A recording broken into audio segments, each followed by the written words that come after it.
Friends, જય શ્રી કૃષ્ણ, જય માતાજી। તમે બધા કેમ છો? મારી યુટ્યુબ ચેનલમાં તમારું સ્વાગત છે। આજે આપણે કેસર પેંડા બનાવશું।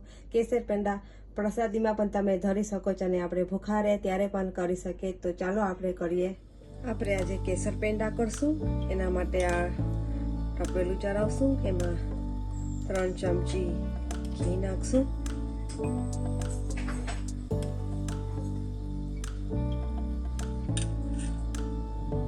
ઘી થાય પછી આપણે એમાં 1 કપ દૂધ નાખશું।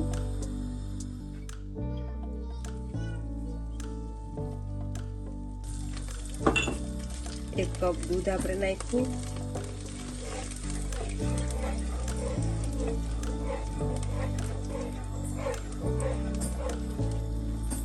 એમાં આપણે 2 વાટકા મિલ્ક પાવડર નાખવાનું।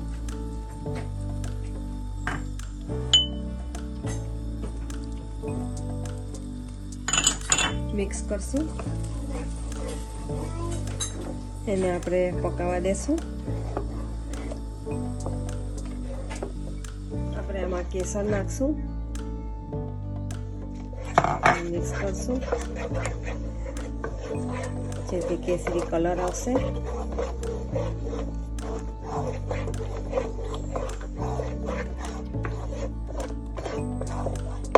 ખાંડ આપણે આમાં દળેલી નાખશું, અડધી વાટકી નાખવાની। મિક્સ કરશું।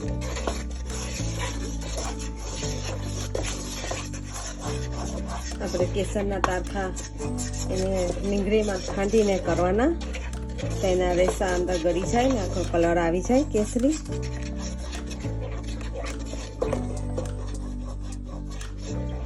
પડતું હલાવશું એટલે આપણે ચોટે નહીં।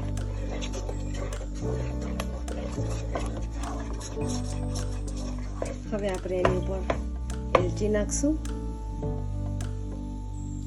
1 ચમચી જેટલું, એટલે સ્વાદ આવે। ગેસ બંધ કરી દેશું અને મિક્સ કરશું। આપણું આ કઠણ થઈ ગયું છે। હવે એને આપણે થોડું પ્લેટમાં કાઢીને ઠંડુ પાડશું। આપણા પેંડાનો લોટ બાંધ્યો તો થઈ ગયો છે તૈયાર। પછી એને ઘીવાળા હાથ કરી ગોળ ગોળા વાળશું। પહેલા ઘીવાળા 2 હાથ હથેળીથી કરી નાખવાના, પછી તમને જે શેપ આપવો હોય તમે આપી શકો છો। હથેળીમાં ગોળ કરવાના।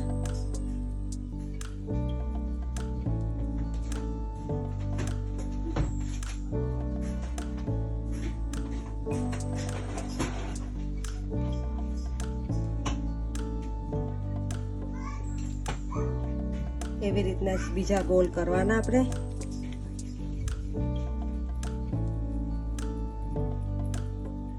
આ કેસર પેંડા પ્રસાદીમાં કોઈને પણ પ્રસાદમાં ધરવામાં પણ આપણે લઈ શકીએ। કંઈ ફાસ્ટિંગમાં ભૂખાર્યા હોય તો પણ ખાઈ શકાય। આપણા આ ગોળ થઈ ગયા છે। એમાં આપણે હવે પિસ્તા મૂકશું વચ્ચે વચ્ચે।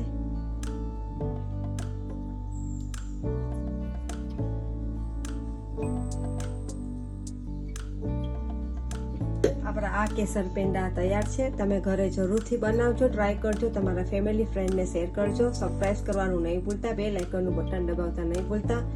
Thank you for watching. જય માતાજી, આવજો।